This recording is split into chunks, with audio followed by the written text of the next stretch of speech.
একটা প্রশ্ন ইলেকশন কমিশনারের কাছে, প্রশ্নও বলতে পারেন বা রিকোয়েস্টও বলতে পারেন।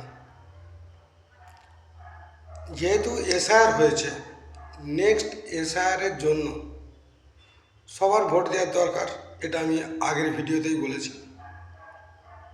আচ্ছা, আমি এটুকু জানতে চাই, ইলেকশনের সময় তো সম্ভবত রেলও চালু থাকে বা ট্রেন বাস সব, মানে ট্রেন বাস সবই চালু থাকে।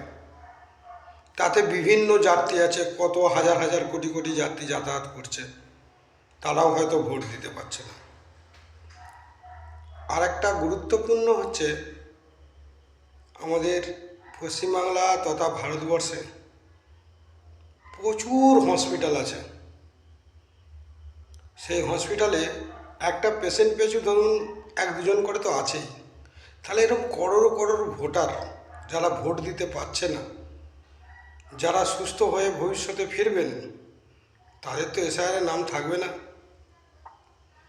তো আমার একটাই রিকোয়েস্ট, সেই সব ভোটগুলো নেওয়ার জন্য কিছু সঠিক ব্যবস্থা করুন, যেন সে সমস্ত পেশেন্ট বা পেশেন্টের সঙ্গে থাকা অভিভাবকরা সমস্ত ভোটগুলো যেন যেতে পারে।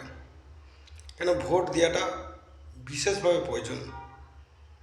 আমি চাই হসপিটাল, রেল ফেল যে সমস্ত জায়গায় মানুষেরা ব্যস্ত, যারা ভোট দিতে পারছে না, ইলেকশনাল কমিশনার যেন তাদের ভোট নেওয়াগুলোর ব্যবস্থা করে। দয়া করে বার্তাটা সবার কাছে পৌঁছে দেবেন। ধন্যবাদ।